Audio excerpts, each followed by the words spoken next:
Here's your First Warn Weather forecast first. Sponsored by Anderson Collision Center. Visit driveanderson.com. Keeping an eye on a couple of severe thunderstorms that have been moving across portions of northwest Illinois over the last hour and a half. Still a couple of severe thunderstorm warnings for far northern Joe Daviess County, although that storm has now moved into southwest Wisconsin. We also still have a severe thunderstorm warning for north central Stevenson County. Again, that storm is now moving into Greene County. So we'll continue to watch these isolated severe thunderstorms move into Wisconsin. Some additional thunderstorms just down to the south of us as that isolated severe threat continues here for about the next couple of hours. Once this passes, we'll continue with a fairly mild evening ahead. A look at when to expect the storms to move out and what we can expect here for the next couple of hours. That is coming up in the First Warn forecast a little later. The man accused of killing a Rockford police canine is charged. These new counts are directly linked to the police dog's death. Plus, a local animal hospital raises money for that Rockford police canine. Organizers say Officer Nix's loss has been very emotional for all their staff. And state-line voters can begin to cast their ballot for the primary. One local county clerk encourages everyone to participate in the election process. Live from WTVO 17. This is Eyewitness News at 5. Good evening, I'm Mimi Murphy. And I'm Eric Wilson. Prosecutors charge the man suspected of shooting and killing a Rockford police canine. News Since 4, we learned Malik Trotter's facing 5 counts of murder plus killing a police animal. Back on January 28th, Rockford police officers were called to an apartment on Jacqueline Drive for a domestic situation. The state's attorney's office said a woman told officers she got into an argument with Trotter, then he left with her phone. Officer Vargas and K-9 Nix tracked Trotter, where he's accused of shooting the canine before Vargas shot him. Trotter faces 11 felonies in connection with the death of Nix. He also is charged with shooting at a man earlier that day, as well as theft of that cell phone. At last check, Trotter is still in the hospital. Tributes to K-9 Nix have been pouring in from across the state-line community. Now a Rockford partnership is working to raise money for the city's other police canines. Blake Dietz talked with organizers at a local animal hospital about their effort. Blake, they say Nix's death hits especially close to home. Yeah, Eric and Mimi, the staff at Dogwood Pet Hospital have a close relationship with Rockford police dog canines like Nix, making her loss especially painful. In the wake of her death, Dogwood and the nonprofit organization Friends of the Rockford Police Canine have come together with a fundraiser selling t-shirts to further support other canines in Rockford PD's unit. Many of the canines and the handlers, they come here, they become family to us, so it was like losing a family member. I mean, we were all devastated by it. It wasn't something that we thought would happen.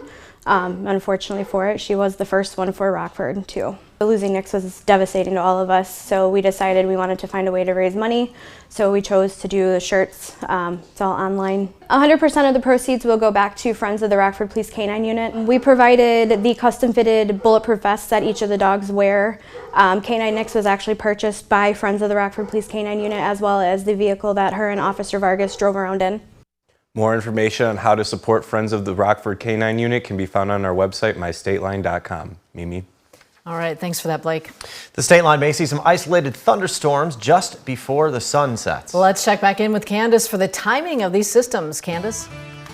Well, we've already got some of those thunderstorms working through here. We have had those kind of passing through, I should say, northwest Illinois over the last hour, now moving into southern Wisconsin. The severe thunderstorm warning we had both for Stevenson and Joe Daviess County, that was set to expire at 5 o'clock. It did, but we still continue with the severe thunderstorm warning now for Greene County here in southwest Wisconsin, and that will run until 5:30. Biggest threat with this thunderstorm going to be quarter-sized hail, which is 1 inch in diameter, and 60-mile-per-hour wind gusts. Also keeping an eye on a thunderstorm that is just to the west here of Monroe, and some additional isolated thunderstorm activity too. Now, when we look at kind of the rotation of this, there was some rotation with some of these thunderstorms as they were moving across parts of northern Stevenson County. We just had a severe thunderstorm warning out for that region, mostly for the hail, and we did have a 1 inch, which is quarter-sized hail reported in and around the Warren area there in Joe Daviess County as the storm is as it moved through.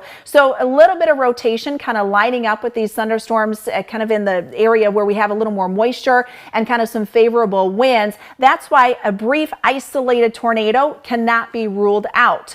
So just kind of something to keep in mind with the storm that is moving into Greene County as we have that severe thunderstorm warning out. So that's why you want to take these warnings, even though they're severe thunderstorm warnings, they're still rather serious because you might get that quick spin up. Here are a couple of hail reports that we had with the thunderstorms as they were moving through. Now we do have some additional thunderstorms right now, nothing severe, moving through Lee County and then into DeKalb County. So some brief heavy downpours with this. About 8 o'clock, most of this activity is going to be moving out as that cold front passes here tonight. So that'll be some good news. And guys, within the next 30 minutes, that isolated tornado threat is going to go down because our sun will also be setting here just within that time frame. A little cooler for the weekend after some record warmth again today. So look at that weekend forecast coming up a little later. All right, thanks, Candace. Nurses at the only hospital in Joliet are on strike for a third time. The Illinois Nurses Association accuses Ascension Healthcare of unfair labor practices.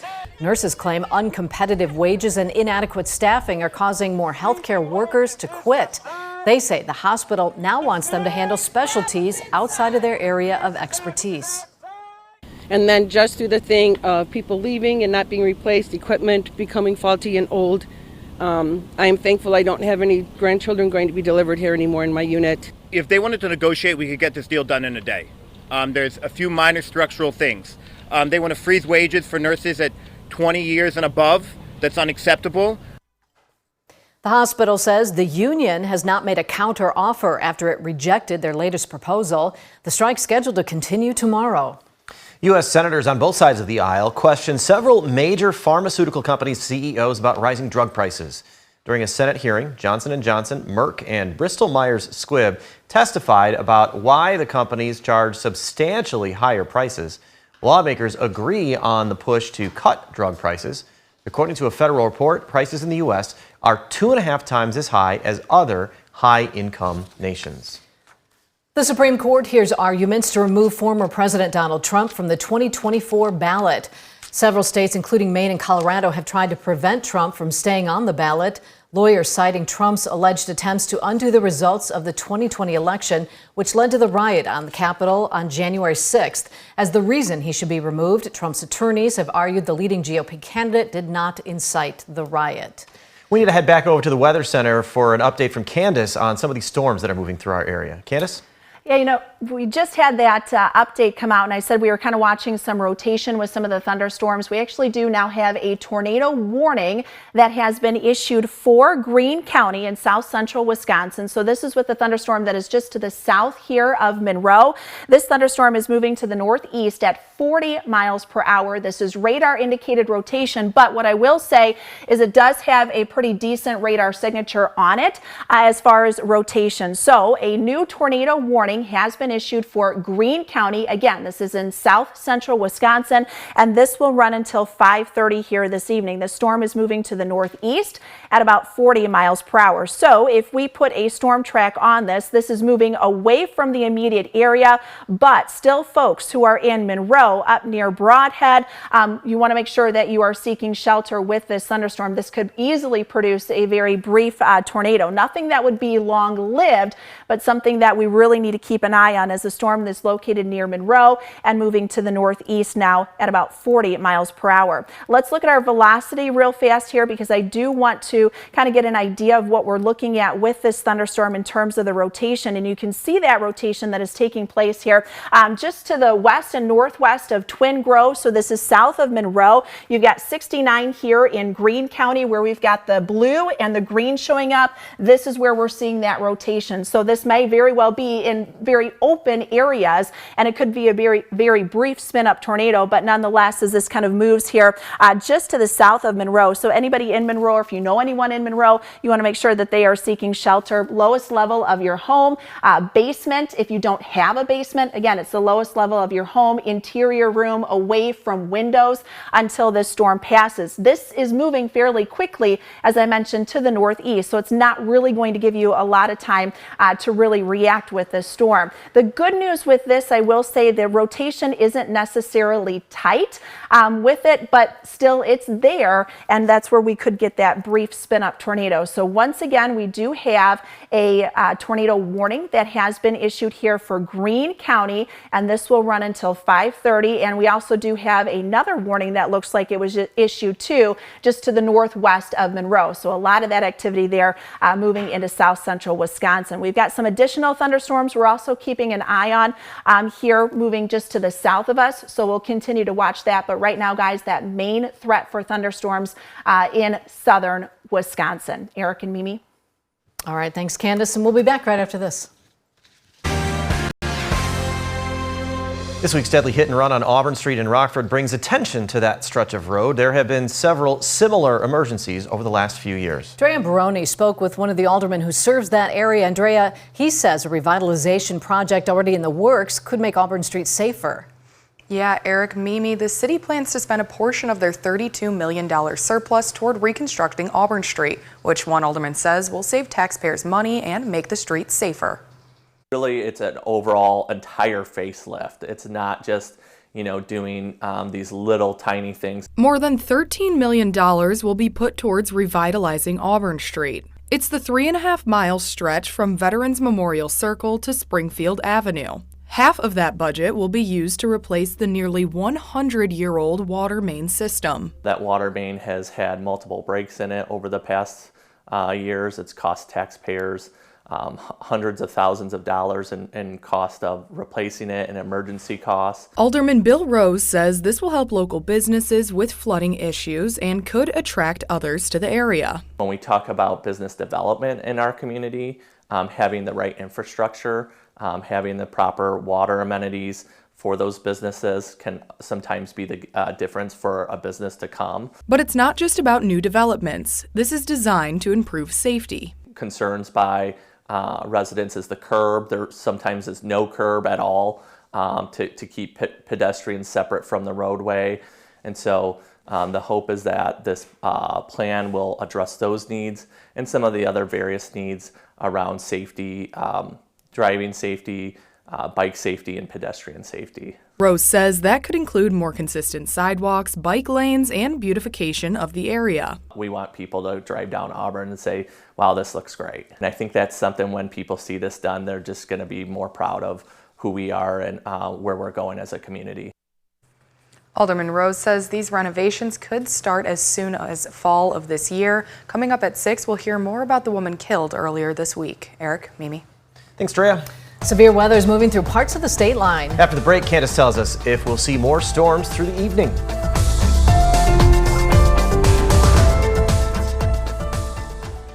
Now, your first warned weather forecast from Chief Meteorologist Candace King.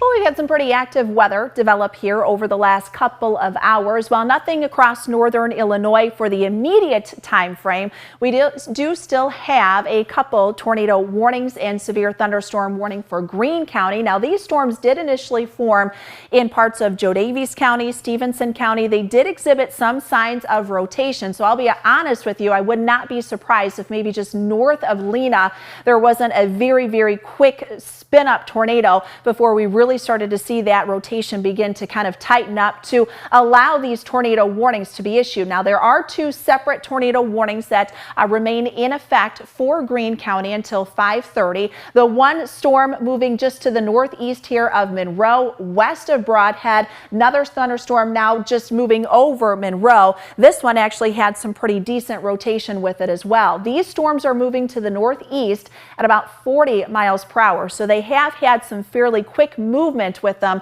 over the last couple of hours. When we look at the rotation or the velocity within these thunderstorms, that signature has come down. So that is some good news as these storms are moving a little further away from the better instability, the better moisture, and the better spin that has been taking place here in the atmosphere. But what we're looking at are the direction of the winds when we look at our radar. Winds that are coming to the radar are green and winds that are going away are red. So there are still some areas of rotation. It's very broad rotation at this point, but just to the northeast here of Monroe, and then to the west, you've also got some fairly broad rotation too, to the northeast of South Wayne. So those in Monticello or Albany, and to the west here of Brodhead, kind of bordering that Green Rock County line, heads up because those thunderstorms are moving in your direction, and with the fast movement of them, not going to allow you much time really to be able to react. So if you are within that warned area,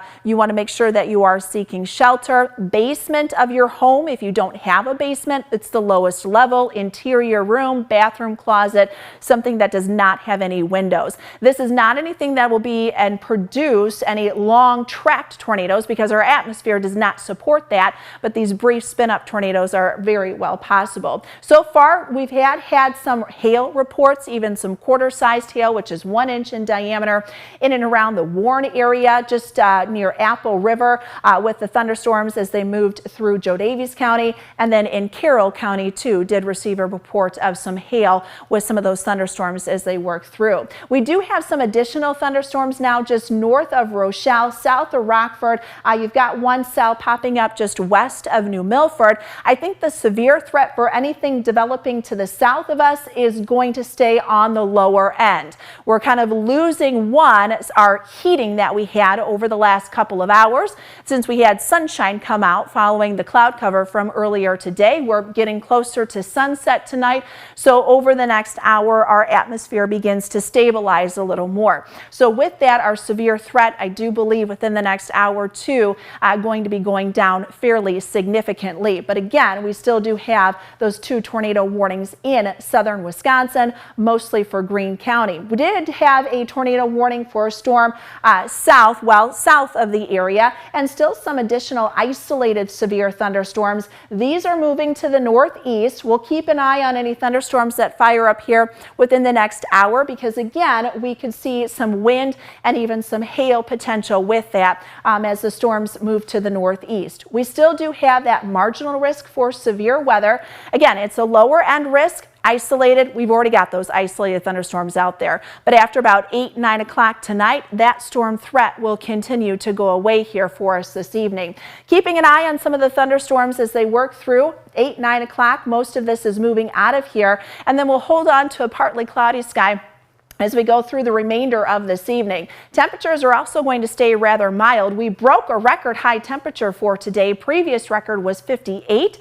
Set back in 1990, we made it up to 59. Some places even made it into the low 60s. So there was some incredible warmth out there this afternoon. This will likely be our last record high temperature, at least for some time, although tomorrow we do come close to it. If we can make it into the low 50s, again, we come close to some record high temperatures for tomorrow. So that is still a possibility going into our Friday. But throughout the day, the wind will shift to the west and then to the northwest, and eventually that will bring in some cooler air going into Friday night. Cloud cover does return tomorrow night, and we may even see a very light rain-snow mix, mostly to the south of us overnight Friday going into Saturday. Saturday will be a little cooler, but we'll see sunshine during the afternoon with that northwesterly wind coming in.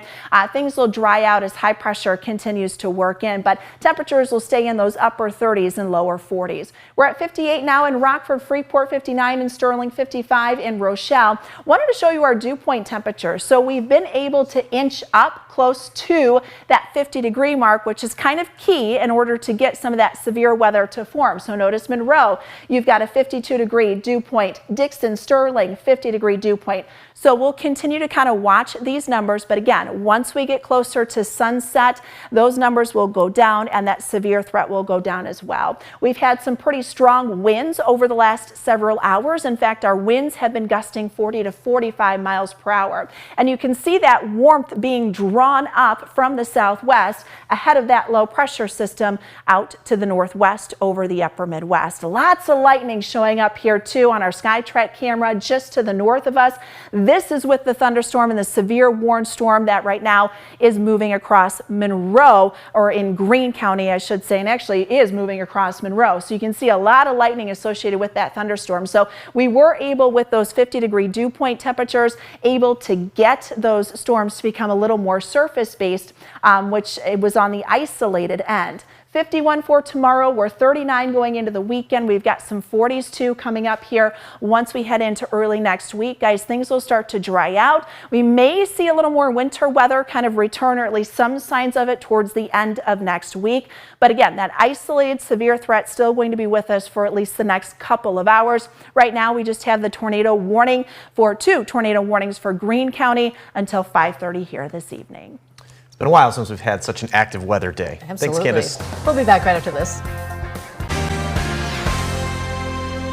Registered Illinois voters can now turn in a ballot in the general primary election. Early voting begins today across the state. It's also the first day mail-in ballots are being sent out. The deadline to register to vote is February 20th. Grace period registration and voting starts the next day. So if you register to vote during that time, you must cast your ballot at the same time. The Winnebago County Clerk encourages everyone to use their right to vote. We have a few just contested races that are local. We also have a referenda question that will impact people financially up in South Beloit. So we anticipate we're going to have a lot of participation in the South Beloit area due to that question. Now we know we will be busier in the fall, but again, this is our opportunity. You only get so many times in a year, if you're lucky, to cast your vote, and this is one of those times. March 19th is the primary date for Illinois. Tornado warning remains in effect here for the next few minutes for Greene County. 2 severe warned storms in and around the Monroe region. The first warned interactive radar really lighting up here over the last couple of hours. But again, we have 2 tornado warnings there for Greene County. Some additional showers and thunderstorms. Low end risk for severe for that. Temperatures stay in the 40s, upper 30s through next week. All right. Thanks, Candace. And thank you for spending some time with us. Stay safe.